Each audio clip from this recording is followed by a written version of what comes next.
Tensura x Villainess by Rimu-chi. The sky stretched out in hues of gentle lavender and blooming peach, the golden fingers of dawn brushing away the last remnants of night as the first rays of sunlight bled through the clouds. The vast academy grounds below, a mix of towering white stone buildings and verdant gardens trimmed with almost unnatural precision, began to stir as early birds called their song, and light filtered through the massive glass windows of the dormitories. The central academy, ever proud in its structured elegance, shimmered under the bath of golden morning, its spires reaching toward the heavens like solemn guardians of knowledge. One such spire held within it a room cloaked in silence, a silence that would soon be broken.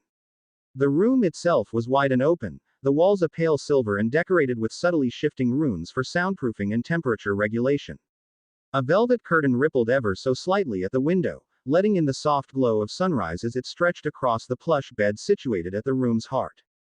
There, buried under layers of satin and midnight blue sheets, lay a form both divine and unnaturally beautiful. Rimuru, still nestled in the comfort of his lavish bed, stirred slightly. His long, silky black hair spilled over the pillow like a stream of shadow, glinting gold at its tips from the sunlight. His golden eyes blinked open slowly, adjusting to the gentle light as he sat up lazily, the androgynous allure of his 18-year-old form utterly pristine even when just awakened. His skin glowed with a soft luster, unmarred and divine, framed by the undone chaos of his thick hair cascading around him like a waterfall of night. He yawned and stretched, but something felt off. His expression shifted slightly. The warmth surrounding him, the odd pressure on both arms, it wasn't from the blanket. His eyes flicked down and froze. The sheets were half off his torso, his upper chest fully exposed and glistening slightly with sweat from the night's heat. Nestled closely on his left side, resting an arm around his waist and half her body across his, was Serafina, her elegant, curvaceous figure entirely bare, her silky blue hair slightly tousled, golden eyes still closed in blissful slumber. On his right, similarly clinging to him with soft but possessive intimacy, was Seal, her long, flowing blue hair cascading down her back and over Rimuru's chest, one leg looped over his, red eyes shut in serene satisfaction. Both of them, completely naked. And himself. Only a thin sheet covered his lower half. Seriously? Rimuru murmured, blinking a few times as he tried to piece things together. Did I? Wait. No, don't tell me I actually. Before he could even form another coherent thought, Serafina's golden eyes fluttered open, a sultry smile forming as she gazed up at him like a cat that caught her prey. Good morning, Master, she purred, her voice slow and velvety, laced with satisfaction. Seal opened her eyes too, though she looked far more amused than smug. Ah, you're finally awake, Master. I was wondering how long you'd sleep after what you did to us last night. Rimuru stiffened. Wait. What I did? What I did? Seal giggled, bringing her lips closer to his ear. You weren't gentle at all, my mind's still spinning, she teased. And you were insatiable, Serafina added, her fingers drawing invisible patterns on Rimuru's chest. You didn't even let us rest after the third time. Rimuru groaned in embarrassment, burying his face in his hands. What the hell happened last night? You happened, Seal replied with a smirk. Seeing that the teasing wouldn't stop, Rimuru decided to take control instead. His hand snaked around Ciel's waist, pulling her closer, his voice dropping into a seductive murmur. Oh, then I suppose I should make up for being so rough, shouldn't I? Ciel's eyes widened slightly, but she didn't resist as Rimuru leaned in and gently bit her neck, just enough to make her shiver. Serafina blinked, pouting as Rimuru turned toward her next. And you, he whispered, his hand brushing along her exposed thigh, you were moaning my name louder than Seal. Wah! Serafina gasped, her cheeks turning red. Two did not. You did, Seal said smugly. Master, Serafina whispered, her voice barely audible as Rimuru leaned in and kissed her forehead gently. You're evil. Rimuru chuckled darkly, brushing his hair behind his ear. Only when I have to be. With the moment winding down, Seal sat up, her hair somehow still immaculate. Well, I'll return to your mind for now, Master. I'll let you deal with the aftermath of your sins. Gee, thanks for that, Rimuru muttered. With a smile, Ciel's form shimmered in light and vanished back into his consciousness. Now left with only Serafina, still very much naked and not even slightly shy about it, Rimuru exhaled. All right, Let's get ready. I have classes to attend, unfortunately. Instead of getting up, Serafina crossed her legs on the bed, her eyes twinkling with mischief. Do I have to put on clothes? You can help me dress. But you are getting dressed first, Rimuru said firmly. She pouted, but relented. Rimuru picked up her clothes, already neatly folded, and gently helped her put on her lace undergarments, the process far slower than necessary due to the teasing hands and stolen kisses. Eventually, both were clothed, Serafina in her black and blue maid uniform, and Rimuru in his dark academy uniform trimmed with silver. His hair was now tied loosely behind him, still long enough to reach his lower back. His golden eyes, though calm, shimmered with unspoken thoughts. I hope Yumachan doesn't find out about this, he muttered to himself as he finally opened the door and stepped out into the hallway. Rimuru's footsteps echoed softly against the marble floors of the academy's grand hallways, each step languid, smooth, confident, yet tinged with the kind of graceful arrogance only someone of his caliber could wear naturally. The long corridors, arched and adorned with intricate golden vines along the vaulted ceilings, welcomed the morning light through stained glass windows. The air was crisp, carrying the faint scent of roses from the nearby courtyard garden and the dustless sterility of magic wards constantly refreshing the environment. Rimuru's dark academy uniform clung perfectly to his slender frame, the silver linings of his coat reflecting the sunlight with faint gleam. His long black hair, tied loosely behind him, shimmered with golden undertones. Every student that passed him could only pause, whisper, or blush, some doing all three at once. But just as he was about to turn the corner toward his classroom, a sweet and familiar voice chimed from behind him, sickeningly polite and drenched in practiced warmth. Sir Rimuru. He slowed to a halt and turned his head slightly, golden eyes narrowing with lazy awareness. Princess Ilaria stood there, regal as ever in her pristine white uniform embroidered with gold, her hands delicately clasped in front of her, and her soft smile as artificial as a porcelain doll. Her chestnut curls were tied neatly to one side, and her emerald eyes sparkled with false admiration. Ah, Princess Ilaria, Rimuru replied smoothly, his voice polite yet cool. Good morning. I hope you're feeling well after yesterday, she began, falling into step beside him as they walked. That monster attack was unexpected, wasn't it? Truly dreadful. I can't imagine how frightened everyone must have been. Rimuru smirked faintly. Yes. But thankfully, no one was hurt. Well, no one important. Ilaria blinked, her smile briefly faltering. I suppose you're right. Still, you were incredible, Sir Rimuru. The way you handled that beast so quickly, I dare say, the entire academy owes you their safety. Rimuru hummed noncommittally. He didn't need her praise. He could hear the forced flattery laced between every syllable. Ilaria glanced at him from the corner of her eye, a small hint of frustration hidden behind her gentle smile.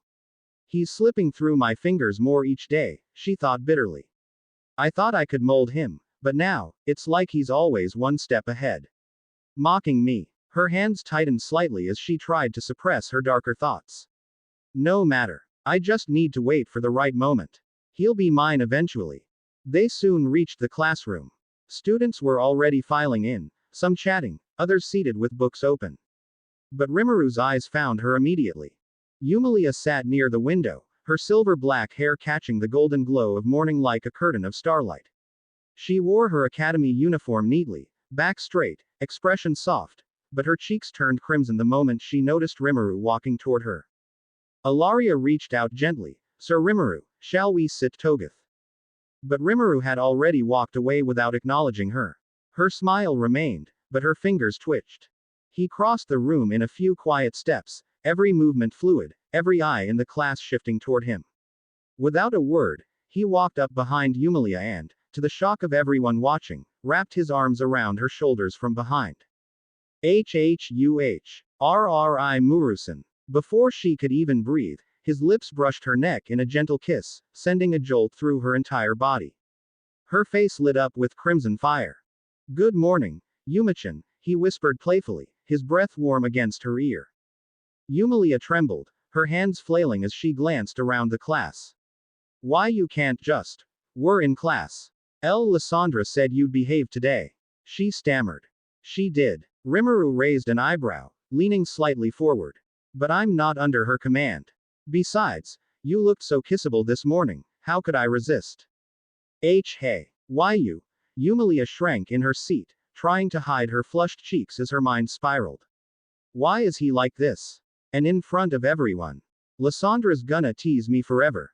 From across the room, whispers began to stir. Did you see that? One student gasped. He just kissed her neck. In front of everyone. Shameless, another girl murmured. They really are demons, look at them. That black hair, that golden gaze, I heard rumors Rimuru's not even human. And Yumilia's just as terrifying. They say she's cursed, but, seeing them together like this, it's like watching a demon lord and his queen. I wish he'd touch me like that, one girl muttered jealously, biting her lip. I'd take even a glance from him. A small group of female students sat near the back, glaring daggers at Yumilia while whispering among themselves. Their smiles were forced, bitter. They all admired Rimuru, worshipped him, even, but seeing him so close with Yumilia sent pangs of envy clawing through their chests. Why her? One of them hissed under her breath. On the other side of the room, Prince Edwin sat stiffly, arms folded. His two noble friends, Oswald and William, sat beside him, their expressions varying between disgust and disdain. TCH. Disgraceful, Oswald spat, flaunting that kind of behavior in public. He's an embarrassment. And so is she, William added, sneering. What kind of lady lets herself be groped like that? Edwin remained silent, but his jaw clenched. He stared at Rimuru with cold fury. Beside them sat Alicia, her hands folded politely in her lap, lips curved into a soft smile. I think it's sweet, she said aloud. They must be very close. But inside her thoughts twisted like thorns. Disgusting. That useless slut actually managed to stay by his side after yesterday, and that summoning ritual failed. If it weren't for that damn interference, Rimuru and Yumilia would be dead by now. Her hand twitched slightly as she forced her voice to stay pleasant. I'll need to contact Lyra tonight. She said the next phase would begin soon. I can't afford another failure. Back at her seat, Yumilia buried her burning face into her hands. Rimuru took the seat next to her, his posture relaxed as if nothing had happened. Ilaria sat on Rimuru's opposite side, maintaining her act. Sir Rimuru, you're rather affectionate this morning, she said with a pleasant giggle. I'm sure it brightens Yumilia's day. Oh, it certainly does, Rimuru replied with a playful smirk. Yumichan's reactions are just too adorable. Yumilia peeked at him between her fingers, voice small. Stop calling me that in front of everyone. But it suits you, he whispered, his voice dropping into a smooth, seductive tone. Yumichan. My sweet little angel. Yumilia froze, her face practically steaming. Ilaria's smile twitched, eyes narrowing ever so slightly. He's playing with her, and ignoring me again. But I'll keep smiling. For now. Let him enjoy his little pet, she won't last long. As Rimuru leaned closer to Yumilia, brushing her hand with his fingertips under the desk, Yumilia yelped quietly and swatted his hand away. I'll tell Lysandra, she hissed. I'll bribe her, he winked. Yumilia groaned and buried her face again as Rimuru chuckled. Ilaria's nails dug slightly into her desk. The bell had rung. The teacher had dismissed the class with a half-hearted warning about tomorrow's assignment, and like leaves scattering before a gentle breeze, most of the students had begun packing their things, though none dared rise from their seats just yet. Not with him still sitting there. Not with the tension still hanging thick in the air, like perfume after a festival. Rimuru leaned back in his seat, arms folded lazily behind his head, expression unreadable yet inherently relaxed, as though the events of the morning had cost him nothing but a chuckle. Beside him, Yumilia sat stiffly, still dazed from the earlier kiss, her cheeks stubbornly pink and eyes averted. Ilaria smoothed her skirt as she sat across from them, her smile practiced and delicate like a blade wrapped in silk. You're being rather quiet now, Sir Rimuru, she said, breaking the silence. It's rare to see you this peaceful. Is the excitement over? Rimuru hummed without turning his head. I suppose I've satisfied my morning mischief quota. Your mischief? Ilaria echoed with a breathy laugh, eyes narrowing subtly. It may be thrilling, but, shouldn't you consider exercising a bit of restraint? Kissing Yumilia in front of everyone, it was quite the scandal. Yumilia shrank in her seat, gripping her sleeves. She's right, Rimuru-san, It's already difficult enough being around you without everyone thinking we're. She stopped herself, biting her lip. Rimuru tilted his head toward her, amused. Thinking we're what, Yumichan? Two didn't say anything. Yumilia shot back quickly, hiding behind her hands again. Alaria's smile grew thinner. I'm just suggesting, perhaps a little care for decorum. It wouldn't do to ruin your reputation, Sir Rimuru. Or hers. You're worried about my reputation.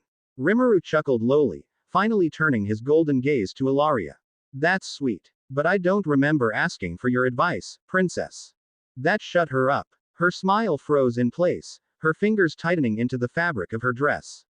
She laughed softly, hiding her rage behind it. Of course, of course. Just looking out for you both. Rimuru looked away as if she'd vanished from existence. His mind, however, flickered inward, toward the consciousness that always watched him closer than anyone. Seal. Yes, my dear. I was wondering when you'd acknowledge me. Her voice cooed into his thoughts like honey over velvet. You've been a very naughty boy this morning. Don't act like you didn't enjoy it. Oh, I enjoyed it quite a bit. Especially last night, the way you pinned both Serafina and me against the mirror. Do you remember how loud I was? Rimuru smirked to himself, gaze lowering slightly as if reliving the memory. You're impossible. And yet you're the one who made me like this. But now I see, you're planning to claim Yumilia too, aren't you? Her tone sharpened with amusement. Is my devotion not enough anymore? Or did Serafina's begging not satisfy you either? It's not like that. I just like teasing her. She's easy to fluster, and honestly, it's adorable. He paused, watching Yumilia squirm under her own embarrassment. She's cute, soft, real. It's refreshing. Oh, so that's it. The Demon Lord has a soft spot for shy girls now. How precious. Seal chuckled. But don't forget, my dear, she may be easy to tease, but breaking her heart won't be so easy to mend. Who says I plan on breaking it? Good. Because I quite like her too, and I'd hate to erase her if she becomes a problem. Seal. His voice turned warning. Kidding. Mostly. She purred, vanishing into his thoughts once more. Meanwhile, Yumilia, now recovered enough to peek up at him, fiddled with the edge of her notebook. Rimu-san, about earlier. He turned his head toward her slowly, his golden eyes narrowing with an impish gleam. Yes. It's not that I hated it or anything, she said quickly, waving her hands. I mean, it's just complicated. And people are talking, and it makes me feel weird, okay? You're adorable when you're flustered. I'm serious. So am I. His chair scraped softly as he stood and leaned over her desk, hands planting on either side of it. She stared up at him, her breath catching in her throat. The classroom, though full of whispers and movement, seemed to blur into nothing. Rimu-san, you keep acting like it's just me, he said quietly. Like I'm the only one crossing a line. But you never pull away. You never really say no. I think, he murmured, leaning closer, you're falling for me, Yumilia. And you don't even realize it. That's not. She looked away, but he caught her chin between two fingers and tilted her gaze back to his. No need to lie to yourself, Yumichan. His voice dropped to a near whisper. It's written all over your face. And then, without waiting, without permission but knowing she wouldn't deny him, Rimuru kissed her. Her eyes widened. Her first kiss, soft, warm, and impossibly gentle, stole the breath from her lungs and the weight from her limbs. Her hands trembled, caught between pushing him away and pulling him closer. The world around her ceased to matter. Time paused. And in that fragile, magical moment, Yumilia's heart surrendered. He pulled back just barely, their foreheads touching. You're mine, he whispered. If you want to be, I'll make you mine completely. No one else gets to have you, Yumichan. Her lips parted, words ready to escape, but they wouldn't come. He tilted his head slightly. Well, but Yumilia couldn't answer. Not because she didn't want to, but because her voice was buried beneath 1,000 screaming butterflies and the sudden, overwhelming realization that she did love him. The kiss had ended, but the aftershocks rippled through the classroom like a thunderclap through still water. A silence followed, not soft or peaceful, but tight and shivering with tension, as though the air itself was holding its breath. Eyes widened, mouths parted. Not a single whisper came, and yet the silence screamed.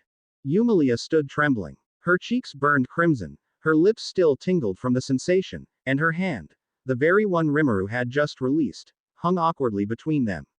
Her chest rose and fell rapidly.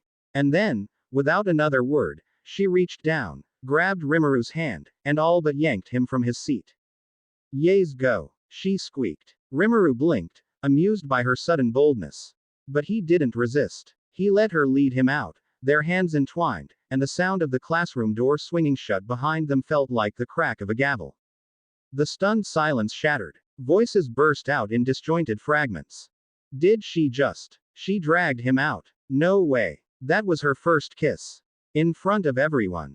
Lucky bastard. From one side of the room, a cluster of male students, William, Oswald, and Prince Edwin, watched the exit with expressions twisted in bitter disgust.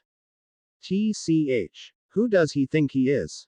Oswald spat. Just because he's stronger than all of us doesn't mean he owns the damn academy.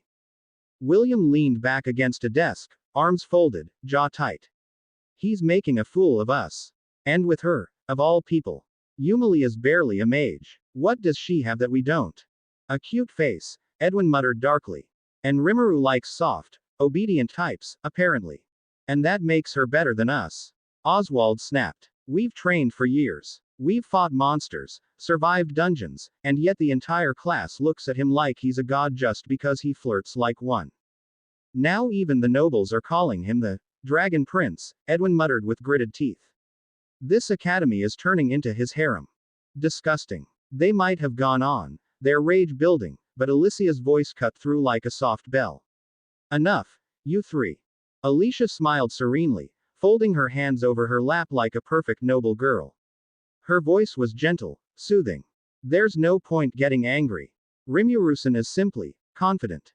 He knows how to attract people. And Yumilia, she's not so bad. Maybe it's love. Love, Oswald growled. It's manipulation. But Alicia just chuckled, her laugh like sunlight through stained glass. Don't worry. If it's not real, it won't last. And if it is, we should respect it.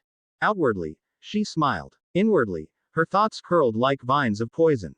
Fools. All of them. Yumilia, you're not supposed to exist again. Alicia's eyes shimmered, but not with admiration or kindness. In truth, she was no ordinary girl. She had been reborn. A reincarnated soul trapped in a cycle she couldn't escape. In her past life, she had been the original Yumilia Dolkness. A name feared in the age of ruin, one born with overwhelming darkness, a girl fated to be consumed by her own power. And it was in that life that she, Alicia, had slain her, putting an end to her rampage. She remembered it clearly, the cold, empty feeling of her body falling apart, her indifferent eyes watching her fade. But now, as Alicia, she was different. Reborn as a common girl with light magic, a different face, a different fate. She had clawed her way into nobility with a mask of sweetness. No one remembered her. No one could. Yet the moment she saw him, Rimuru, and that girl, the false Yumilia, her own replacement, something inside her snapped. She'd promised herself she would end this world before she let history repeat. She would kill Yumilia, and if need be, Rimuru too. That was why she made the pact with Lyra, the demon girl from the Obsidian Abyss. A contract sealed in secrecy, beneath the light of a moon that would never shine again. Together, they would destroy this kingdom, this academy, this entire cycle. But not yet. Not now. Alicia smiled. Now, she would wait. Back inside the classroom, a different storm brewed. A group of noble girls sat huddled in their corner, all with beauty and influence, but none holding Rimuru's attention. Can you believe her? Hissed. She's nobody. I heard her parents aren't even fully nobles. She doesn't have grace, charm, only power. She's not even worthy of standing next to Rimuru-sama. And did you see the way she just pulled him out? Like she owns him. A blonde girl slammed her notebook shut. She doesn't deserve him. Not even a little. Another, quieter voice added, he should be with someone like Alicia-sama. Or even Ilaria-sama. All heads turned as Ilaria rose from her seat. She had not spoken. Not even blinked. But the faint sound of her nails digging into the wood of her chair was loud enough for the girls closest to her to notice. Her smile remained, but behind it, her thoughts screamed. Yumilia. That pathetic, simpering woman. That little wretch who only knew how to cast and fight. And now she thought she could just take Rimuru. No. As long as Yumilia lived, Ilaria could not control Rimuru. That kiss. Those touches. They were like chains severing her careful manipulation. He used to tease her. Flirt with her. She grit her teeth behind her lips. And now, he doesn't even look my way unless it's to mock me. Her gaze narrowed, cold and lethal. This isn't over. Meanwhile Outside, on the academy's marble path, Yumilia's steps finally slowed. She realized she was still clutching Rimuru's hand, and with a startled gasp, she let go and turned away, covering her face. "Tu don't know what came over me," she stammered. "Tu just wanted to get out of there." Everyone was staring and Rimuru simply smiled, hands in his pockets, watching her stumble through her embarrassment. "You really are adorable. Don't say that. Then stop acting like it's not true." She groaned and covered her face again. Behind them, voices echoed from the hallway, students whispering, shouting, reeling from the aftermath. "Did you see that? She just took him like that. In front of everyone. I didn't think she had it in her." Rimuru-senpai's taste is unpredictable as always. Some voices were odd, some were cruel, and some whispered in dark corners, planning. But Rimuru didn't care. He just smiled as Yumilia, red-faced and fidgeting, stood beside him like the world hadn't just tilted on its axis. And maybe, for a moment, it hadn't. Maybe, for them, it had finally started spinning right. Far from the serene skies and the soft laughter of the academy halls, beyond the reach of mortal senses and the light of the sun, there lay a scorched wasteland where not even the shadows dared to move. This was the absolute wasteland, an abyssal realm where the dead walked silently, and the soil was made not of earth, but of ash, bones, and crimson black fire. The very air burned with malice, choked with the lingering cries of countless demons who had once dared to challenge the abyss. Mountains were reduced to broken teeth, and rivers flowed not with water, but with molten blood that hissed and sizzled against the cracked terrain. Dead bodies of ancient demons littered the ground, their twisted forms frozen in expressions of agony and disbelief, some of them still twitching as if reliving their last moments. At the heart of this infernal realm stood a towering castle, black as obsidian and wrapped in chains that pulsed like veins. The architecture itself defied logic, its spires stretching unnaturally high, twisted as if trying to pierce the very heavens. The entrance was marked by two grotesque poles, each bearing a decaying head mounted upon sharpened steel. One head belonged to a beautiful male demon, his features still elegant even in death, his eyes frozen in betrayal and pain. The second was a female, her once radiant red hair now dulled by the soot of hellfire, her mouth agape in a silent scream. These were no ordinary demons. They had been primordial demons, nameless and forgotten only because their legacy was too horrific to record. Now, they were trophies. Warnings. Inside the castle, the throne room was a cavern of shadows and flame. Pillars carved with ancient runes glowed faintly with cursed energy. At its center sat a figure on a black obsidian throne inlaid with golden etchings. He exuded absolute authority, the kind that crushed the soul of any who dared step too close. His long black hair shimmered like strands of midnight. His skin was pale, almost translucent, and his armor, a dark plate streaked with gold and crimson, seemed to pulse like it was alive. But it was his eyes that truly struck fear, glowing pools of infernal red, burning with ancient wrath.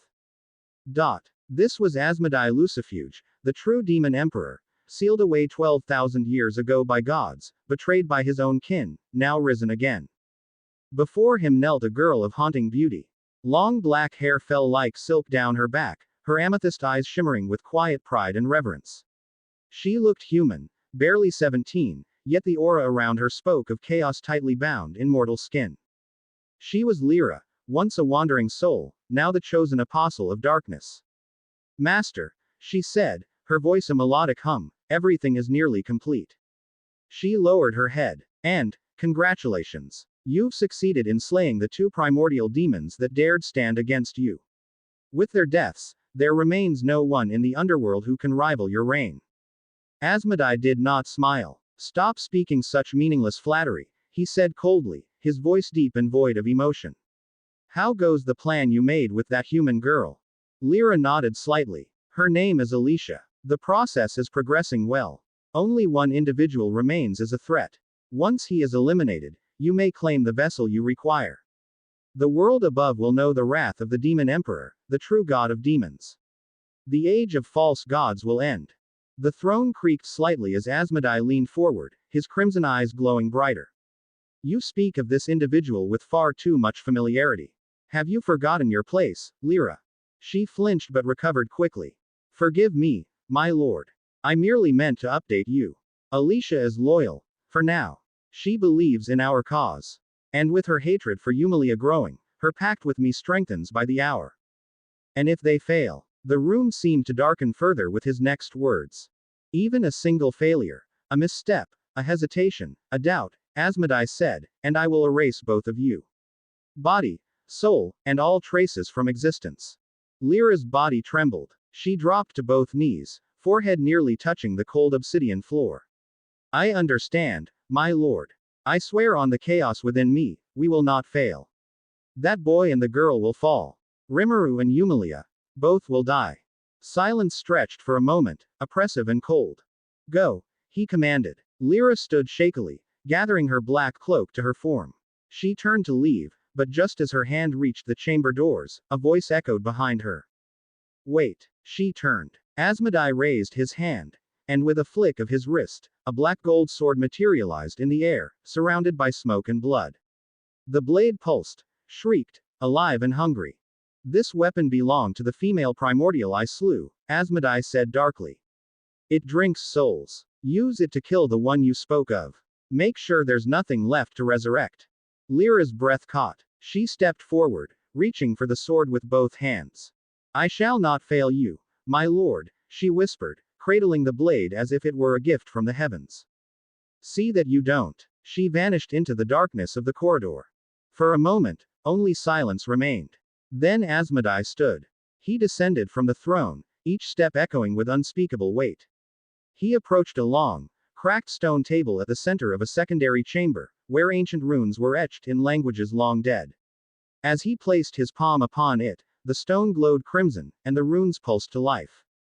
Asmodai stared down, reading the words aloud like an ancient hymn. The demon god, Asmodai Lucifuge, sealed for 12,000 years, shall soon rise again.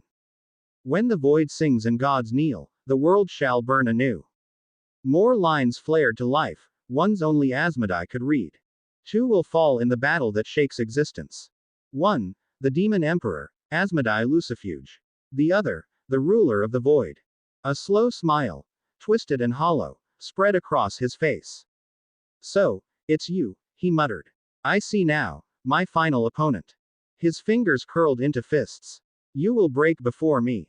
The glow from the table surged once more, revealing the poem's final line. And when they fall, so too shall the stars tremble, for this is a battle not of mortals, but of fate itself. The coming battle between Asmodai Lucifuge and the ruler of the void will shake the very fabric of the universe. One shall fall, one shall survive, and the void itself shall never be the same again. Third person POV ===. The first light of dawn crept through the soft silk curtains of Yumilia's room, casting a delicate golden glow over the spacious, elegant chamber. The air was still cool, laced with the faint scent of roses from the garden below. Birds chirped in the distance, a soft melody that slowly stirred the girl from her slumber. Yumilia's long black hair, silky and slightly disheveled, spilled across the pillows like a flowing river of midnight. Her equally dark, shimmering eyes fluttered open lazily, adjusting to the gentle morning light. For a moment, she simply lay there, breathing slowly, wrapped in the warm cocoon of her blankets. But as her mind cleared, the events of yesterday struck her like a bolt of lightning. Rimu-san. Her face immediately turned a deep shade of red as she recalled it vividly. Right in the middle of class, in front of everyone, Rimuru had casually confessed to her. And then, without a shred of hesitation, leaned in and kissed her. It wasn't a shy or fleeting gesture either. No. It was bold, full of playful confidence, and had left Yumilia frozen in shock while the entire class gasped, whispered, and stared. Why would Rimuru-san do something so embarrassing? In front of everyone, she thought, burying her face into her pillow, groaning in pure mortification. And the way he smiled afterward, like it was the most natural thing in the world. Her heart raced just thinking about it. She rolled over onto her side, hugging the pillow tightly against her chest. Then suddenly, knock knock. The door burst open without much ceremony, and Lysandra, her loyal personal maid, rushed in, looking unusually frantic. Her hair was disheveled, her cheeks flushed, and her breathing heavy, as though she had sprinted all the way from the end of the world. Yumilia-sama. Lysandra gasped, clasping her hands together. Why, you must wake up at once. It's urgent. Startled by her sudden entrance and panic, Yumilia quickly sat up, messy hair falling around her face. Lysandra, calm down, she said firmly, her voice still soft with sleep but carrying a steady tone. Take a deep breath first. Then talk. Lysandra immediately obeyed, closing her eyes, placing a hand over her chest, and taking slow, deep breaths to steady herself. After a few moments, her breathing evened out, and she nodded. Better? Yumilia asked gently. Yes, Yumilia-sama, Lysandra replied, finally regaining her composure. Now, Yumilia said, swinging her legs over the bed, what's going on? It's Lord Rimuru. Lysandra burst out. He is waiting outside your door, and he's not alone. He brought 4 women with him, his personal butler, and his maid Serafina. Yumilia blinked, utterly frozen for a second. Her mind struggled to process the words. Rimuru-san, here, with all of them, outside my room. A tidal wave of panic washed over her. This was absolutely the worst possible timing. After yesterday's incident in class, she still hadn't calmed down, and now he was here, waiting for her. Why is he here? She squeaked, her cheeks burning. To not know, my lady. But all the students are gathering around too. Lysandra added anxiously. Yumilia's heart hammered against her ribs. This is a nightmare. Quick, she commanded. Help me get dressed. I can't face him like this. Of course. Lysandra nodded, already bustling about the room, fetching an elegant navy dress embroidered with silver threads, simple yet dignified enough for meeting Rimuru and his entourage. With Lysandra's quick hands working skillfully, Yumilia was soon dressed, her long black hair brushed until it gleamed like polished silk. She smoothed out her dress nervously, fidgeting with the cuffs as Lysandra gave her a reassuring nod. You look beautiful, Yumilia-sama, Lysandra said encouragingly. Two don't feel beautiful, Yumilia muttered under her breath, still mortified, but she knew there was no avoiding it now. Steeling her nerves, Yumilia approached the door, Lysandra trailing a respectful step behind. She placed a trembling hand on the handle, took a deep breath to calm her hammering heart, and opened it. The scene before her made her wish she could crawl back into bed and hide forever. Standing directly in front of her, with a smile that could melt glaciers, was Rimuru Tempest himself. His extremely long black hair cascaded down his back like a waterfall of darkness, while his golden eyes shone mischievously with an almost unearthly allure. His androgynous appearance only made him more stunning, and far more dangerous to Yumilia's fragile heart. Beside him stood his loyal maid Serafina, graceful with her blue hair and golden eyes, hands clasped elegantly before her. Behind them were the unmistakable figures of Rimuru's most trusted subordinates. Testarossa, the mature beauty with white hair and crimson eyes, radiating authority. Carrera, with yellow hair and mischievous yellow eyes, practically bouncing with excitement. Ultima, the tiny but dangerous girl with purple hair and sparkling purple eyes, giggling. Rain, with her short blue hair and playful blue eyes, smirking in amusement. And finally, Diablo, Rimuru's devoted butler, whose black hair was marked with one yellow and one red streak, standing proudly like a loyal knight. Surrounding them was a large crowd of students, whispering and murmuring like it was the event of the century. Yumilia's face turned scarlet. She wanted to disappear on the spot. Among the crowd, she spotted Ilaria, the princess, pretending to be composed and sweet, but her eyes glinting with hidden frustration. Farther back, she glimpsed Oswald, William, and Prince Edwin, all glaring daggers at Rimuru, while Edwin clutched Alicia's hand tightly. Alicia, playing the role of a demure good girl, smiled sweetly, but inside, her hatred boiled. She was the Yumilia who, in a different life, had been destroyed by the original Alicia, and now, in this world, she secretly plotted the downfall of this Yumilia and everything else. Yumilia barely managed to ask in a trembling voice, Rimuru-san, what's going on here? With a bright grin, Rimuru shrugged lazily. I'm taking you out, Yumichan. Is that a problem? Yumilia blinked rapidly, stunned. But it's a school day. Before Rimuru could answer, Oswald, William, and Edwin barged forward. You can't just leave, Edwin said sharply. It's against academy rules. Yeah, William added. You think you can just do whatever you want because you're popular. Rimuru yawned dramatically. Yaaa, do me a favor, Prince Edwin, get out of my sight before I kick your ass. The students gasped audibly. Behind Rimuru, Testarossa smiled coldly. How brave, or perhaps stupid. Ultima puffed her cheeks. You're noisy. No one cares about you. Carrera stuck her tongue out playfully. Yeah, shoo, shoo. Rain twirled her finger around a lock of her hair, laughing. Maybe you should run before you cry. Diablo, with a frighteningly bright smile, added, anyone who obstructs Rimuru-sama will face complete annihilation. Serafina simply bowed elegantly, her expression unreadable but her golden eyes flashing dangerously. Oswald, William, and Edwin bristled, fists clenching, ready to argue, but Alicia, still keeping up her good girl act, lightly tugged on Edwin's arm. Don't make trouble, she said sweetly. Let's not disturb them. Grumbling, the three reluctantly backed off, though their glares promised they wouldn't forget this humiliation. Rimuru turned back to Yumilia with a lazy smile. So, can we go now, Yumichan? Yumilia's cheeks burned even hotter. I wasn't expecting this. I'm not ready, she stammered. Rimuru chuckled softly. No problem. I'll wait until you're ready. Nodding awkwardly, Yumilia quickly closed the door again, heart pounding.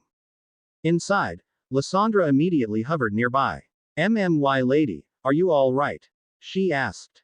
I don't know. Yumilia wailed, covering her face with her hands. I'm so embarrassed I could die. Lysandra smiled sympathetically. It's because Lord Rimuru cares for you so much. Yumilia's heart skipped a beat at those words. Rimuru-san. She took a deep breath, steeling herself. I have to face him. No more running away this time. Within Yumilia's private chamber, the air brimmed with nervous energy. Her long black hair spilled down her back in a silky cascade, her obsidian eyes staring at the ornate mirror before her. She wore a breathtaking dress, pure black, lined with deep red roses embroidered along the hem and sleeves. The bodice hugged her slender frame while a flowing crimson sash draped from her waist like a flame licking at midnight. The fabric shimmered with a subtle magic, quietly alluring, noble yet mystifying. Lysandra stood beside her, awe shimmering in her eyes. My lady, you look divine, she whispered, breath catching in her throat. I have served you since your childhood, but never have I seen you shine like this. Yumilia lowered her gaze, her cheeks tinged with color. You think so? She murmured, fingers brushing the edge of her dress. I'm not sure Rimuru-san will like it. It feels too dramatic. Too much. Lysandra chuckled softly, placing her hands on her mistress's shoulders.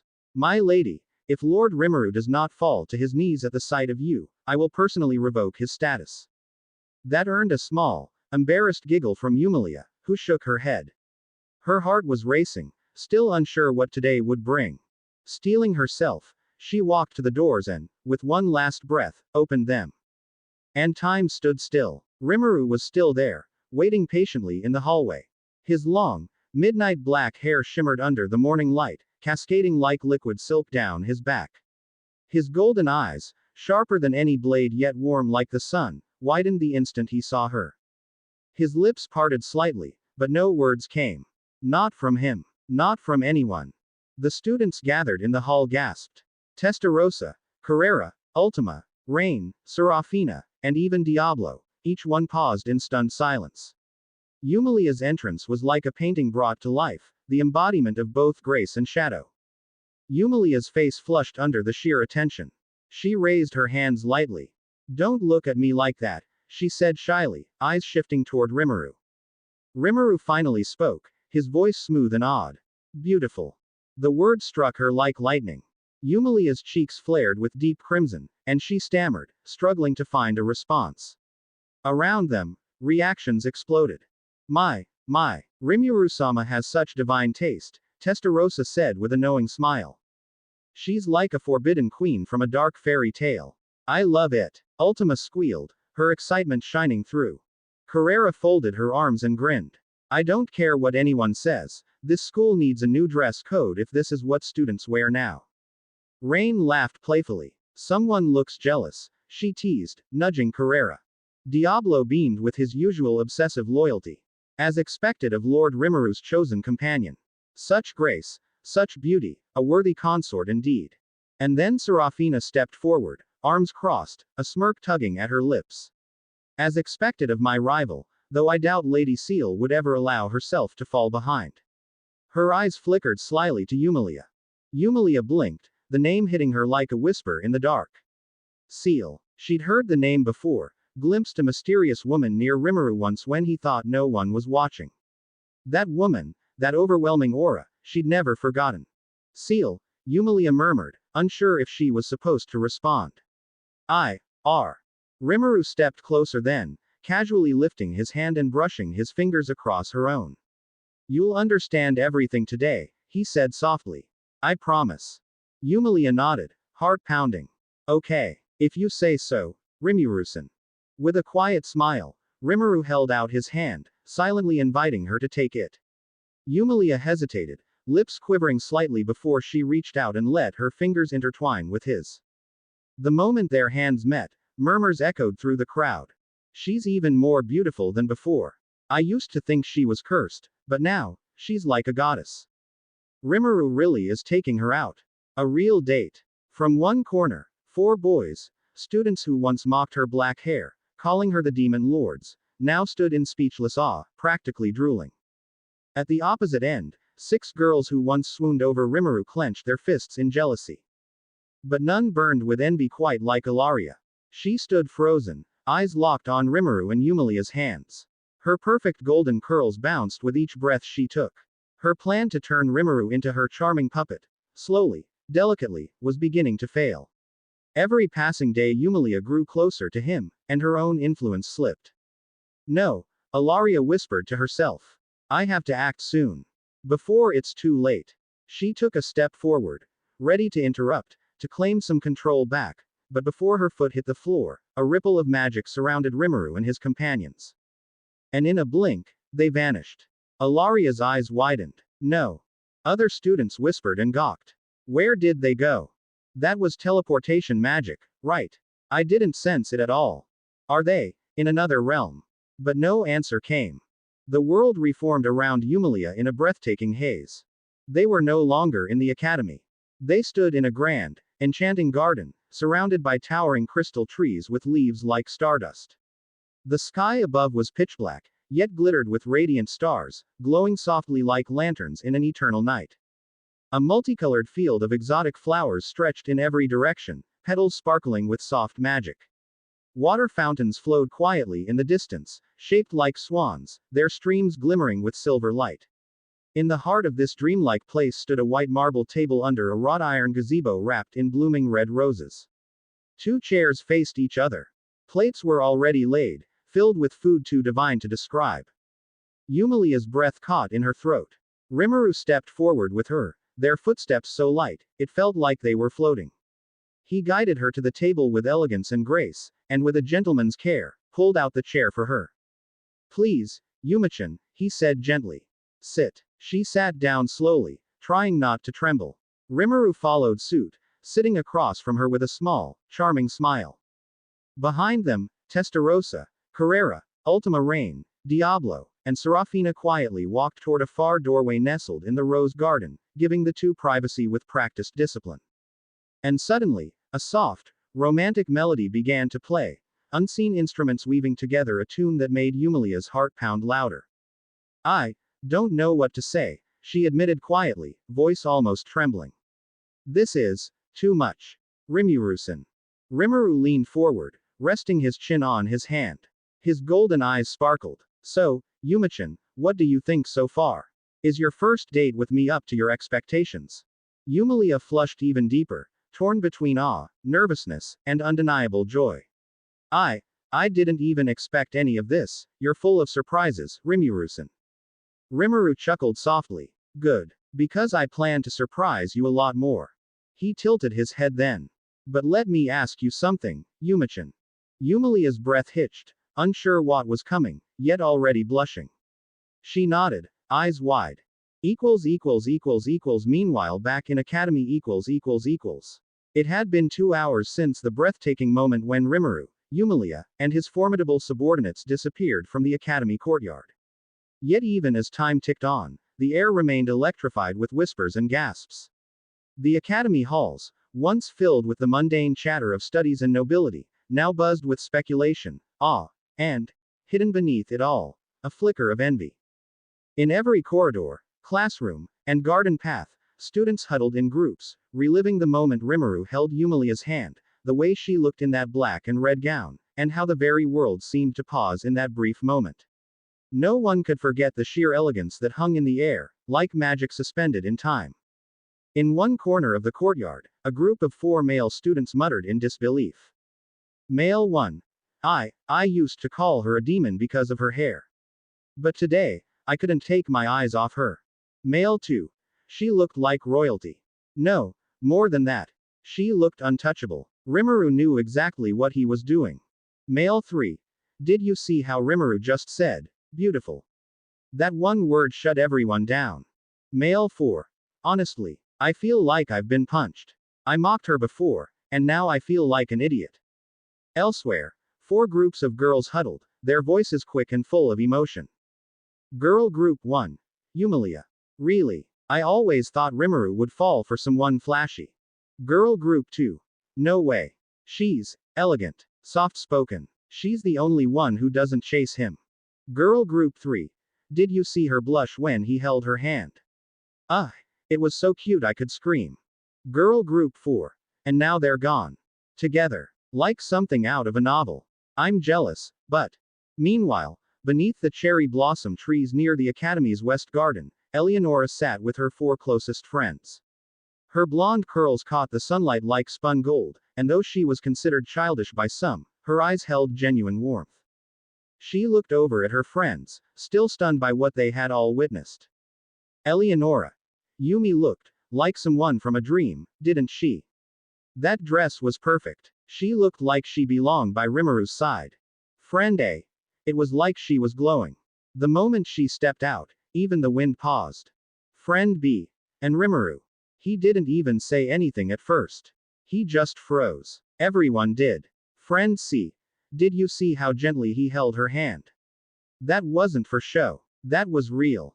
Friend D. They've been close lately. But this was different. He looked at her like she was his world. Eleonora smiled gently, placing a hand on her chest. I'm happy for her. Truly. Yumili is kind, even if most didn't notice. She helped me when I tripped in the library once. Rimuru-san, he sees that in her. Friend B. You're not upset. Eleonora shook her head. No, I like Edwin, not Rimuru. Even though Edwin rejected me because of Alicia, I don't hate her either. People have their reasons. But Yumilia, I hope she gets the happiness she deserves. Far away in one of the empty classrooms, the atmosphere was much darker. Edwin, Oswald, and William sat in grim silence, their pride wounded and boiling in quiet rage. William slammed a fist into the wooden desk. That bastard humiliated us. In front of the entire academy. Oswald growled. He walks around like he owns the place, with his so-called subordinates, treating us like dirt. Edwin clenched his jaw. I am royalty. I don't care if he's some big shot from another nation. He's undermining everything we've built here. A soft voice chimed in, full of concern and sweetness. Please, don't speak that way about others. It's not proper, Alicia said as she clasped her hands together, a picture of fragile grace. She gave a soft, concerned smile that fooled even the most cynical hearts. But inside, her thoughts boiled. That woman, again and again, she appears where she doesn't belong. And Rimuru, always in the spotlight, always surrounded by power. This is unacceptable. Everything is unraveling. William looked at her. You always defend him, Alicia. Are you hiding something? Alicia giggled lightly. Of course not, silly. I just believe it's wrong to speak ill of anyone, even if we dislike them. Edwin scoffed. We'll see how long that holiness lasts. Just then, Alicia's eyes flicked toward the door. A figure stood silently, tall, draped in shadows, with haunting purple eyes and silky black hair. Lyra. Only Alicia saw her. Only Alicia knew. Excuse me, Alicia said with a bow. I suddenly remembered I left my notes in the eastern wing. William frowned. Now. She gave a delicate nod and glided out of the classroom. But the moment she was around the corner, her steps sharpened. Alicia moved through the marble hallway until she reached a quiet, shadowed alcove tucked between the pillars. The atmosphere grew heavy, darkness pooling like spilled ink. Alicia whispered, "Where are you?" From the very shadows beneath her feet, a presence emerged, graceful and cold. Lyra, the woman she had made a pact with, stepped forward with a sinister smile. Lyra's voice dripped with amusement. "Where are the girl and the boy?" Alicia crossed her arms, frowning. "Gone. They disappeared together 2 hours ago." Lyra's eyes narrowed. "Good. Then it is the perfect time to begin my master's plan." Alicia tensed. "You never said when it would begin." Lyra leaned in, her lips inches from Alicia's ear. "Plans such as these wait for silence, and now the strongest voices have vanished." "You've spoken of your master before," Alicia said, narrowing her eyes. "But you never told me who he is. Why hide it?" Lyra's purple eyes gleamed with mirth. "You will know him soon enough," she purred. "In fact, you'll meet a part of him before this night ends." With a slow, elegant movement, Lyra extended her hand. In her palm shimmered a blade, its obsidian edge pulsing faintly, like it breathed. Dark red runes pulsed along the metal, whispering in a tongue not meant for mortals. "Here," she said. "Take this." Alicia hesitated. "What is this sword?" Lyra smiled wider. "A creation forged by my master himself, after slaying primordial demons." Her tone was filled with reverence and danger. "This weapon is born from their essence, their death screams embedded into its core. It's not just powerful, it's absolute." Alicia stared at it, entranced and horrified. "Why give this to me?" "Because," Lyra said, stepping closer, "in a few moments, my master's army will arrive. Chaos will reign. This sword will protect you, and when Rimuru and Yumilia return," her eyes darkened, "you will stab them. It must be you. Once pierced, their souls will be erased instantly, leaving their bodies open for my master's essence to inhabit." Alicia's breath hitched. "And if this works, our goals fulfilled," Lyra whispered. "Yours, and mine." Alicia's hand hovered over the sword. "Are you sure this blade can work on them? On Rimuru, on Yumilia?" Lyra chuckled coldly. "This sword was made to kill primordials. It will work, without a doubt. Even someone like Rimuru, this will bypass everything." Alicia, eyes now steady, took the blade into her hands. "Then I'll take you up on that." But before Lyra could say another word, a voice echoed softly through the hallway, as if riding the breeze itself. "So you want to kill Yumilia and Rimuru?" The voice teased, playful yet sharp. "I'd like to be part of that." Both women turned quickly. From the shadows of a pillar stepped a figure in a pale violet dress, silver hair flowing like silken eyes that shimmered, now a vivid, unnatural blue. "Princess Ilaria." Alicia gasped. The girl who once pretended to be nothing more than a noble's gentle princess tilted her head with an amused smirk. "I didn't think poor, sweet Alicia had such dark intentions. It's refreshing." Lyra's eyes narrowed. Her hand instinctively reached for her weapon, shadows coiling around her fingers. But the moment she moved, something snapped in the air, like a spell detonating. Ilaria's shimmering yellow eyes turned fully blue, glowing with unnatural radiance. A pulse of raw force surged outward, freezing Lyra in place. She couldn't move, her magic locked. Even Alicia gasped as her body stiffened. She couldn't speak, couldn't blink. Lyra struggled, her voice strained. "Damn it, you have misfit eyes." Alicia's eyes widened. "Misfit eyes? That's extremely rare. How?" Ilaria stepped forward, her steps graceful like a dancer, her smile sharpening. "I was born with them. A gift, or perhaps a curse. Depends on how you look at it." She stopped mere inches from Lyra and leaned in. "You're a strong one, demon. What was your name again?" "Oh yes, Lyra." She chuckled softly, then turned to Alicia. "I have an offer for you both. One I think you'll find quite appealing." Lyra hissed through her teeth. "Let us go, witch." Ilaria sighed, tapping her cheek. "Not until you hear me out." Then you can decide. Alicia relented first. Fine. What is it? The glow in Ilaria's eyes faded back to gold. Both Lyra and Alicia were freed from the invisible grip. There you go, Ilaria said cheerfully. That's what I like to hear. Lyra flexed her hand, recovering quickly. Speak quickly, then. What's your offer? Ilaria grinned like a child offered candy. Easy. I want to help you kill Yumilia. She raised a finger. But in return, I want Rimuru as my pet slave. You two can kill everyone else. I don't care. The kingdom, the nobles, the world itself, do what you like. But Rimuru, he's mine.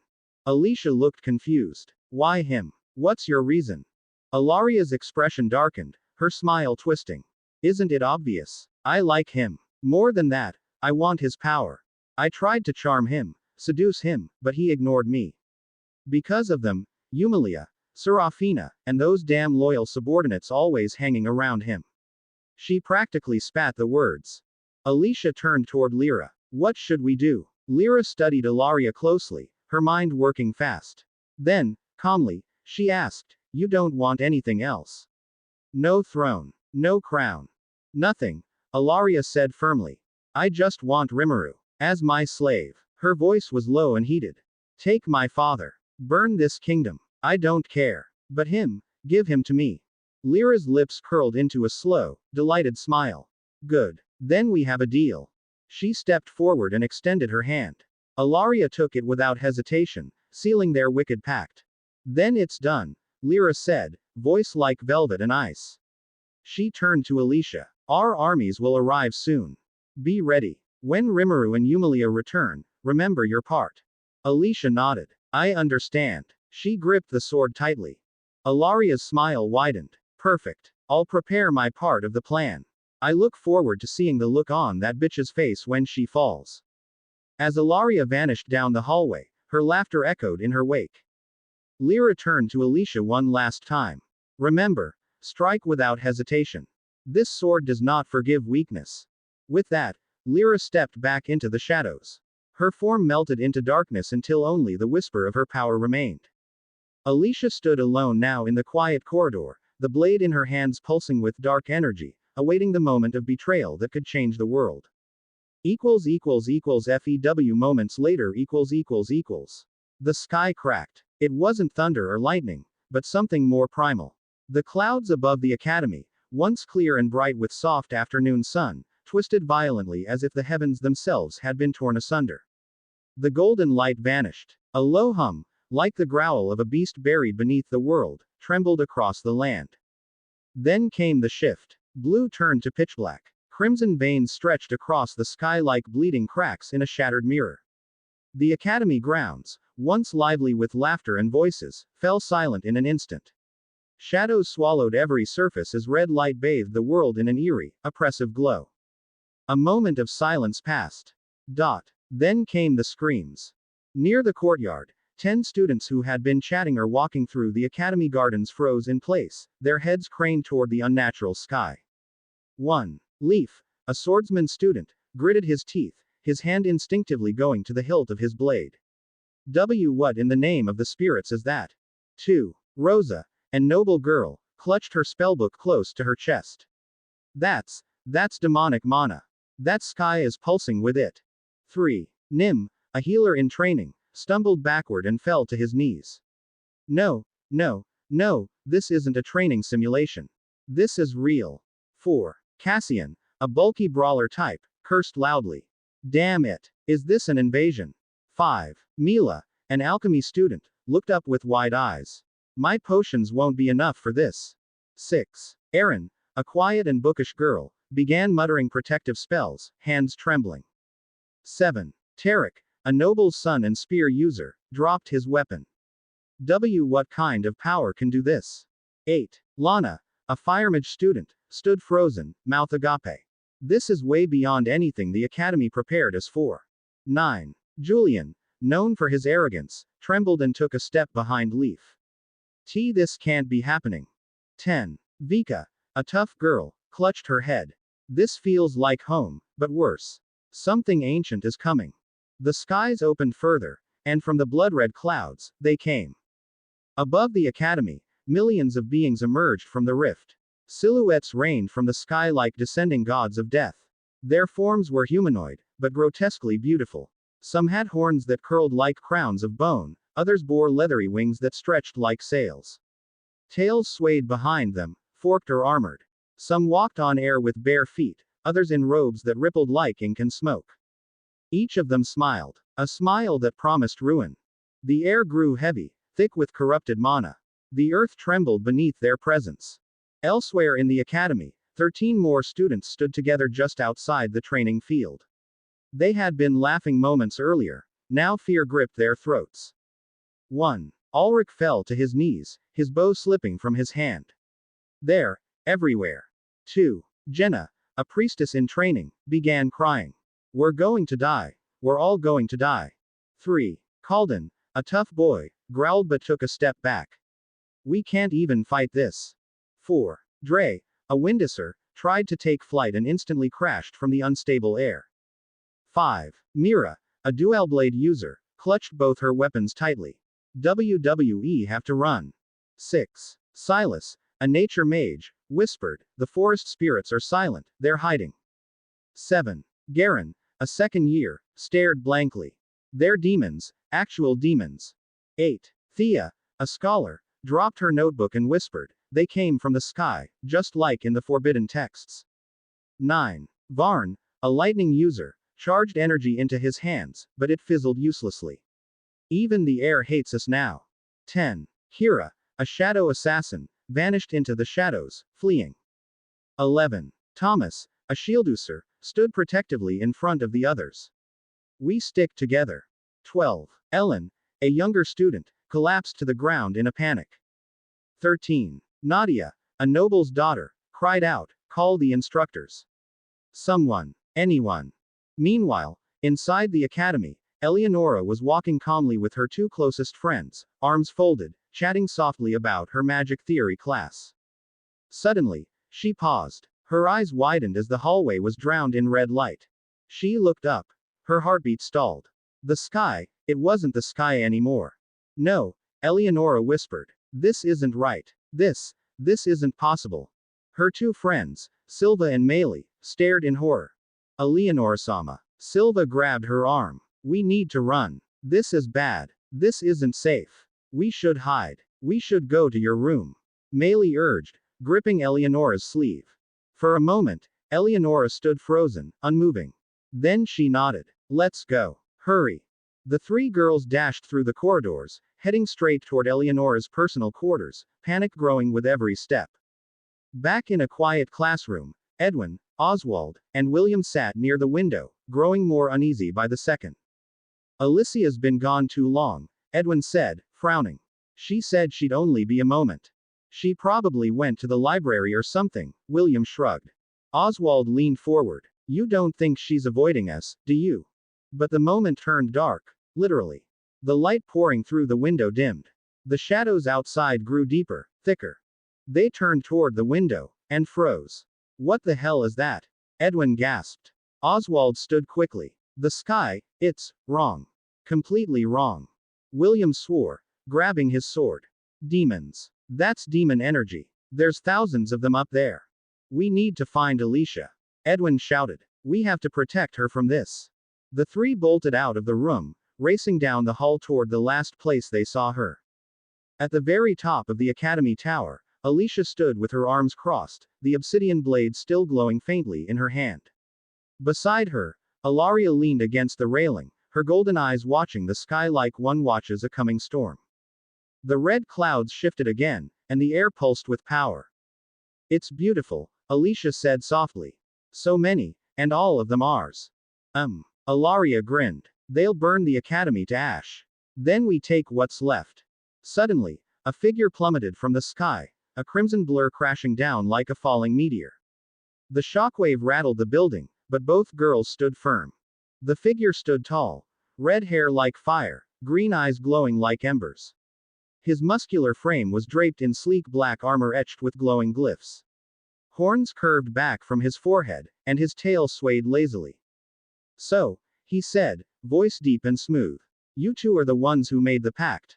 Alicia nodded. We are. Ilaria smiled darkly. You're the commander, I assume. The demon tilted his head. You assumed correctly. I just came to confirm. It's good to know who our allies are before the chaos begins. Without another word, he turned and leapt back into the air, vanishing among the swarm. Alicia looked up. So, it's about to begin. Ilaria's eyes glowed faintly. Yes. And our goals will be fulfilled very soon. The wind howled above the rooftop, carrying with it the laughter of demons and the coming storm of war.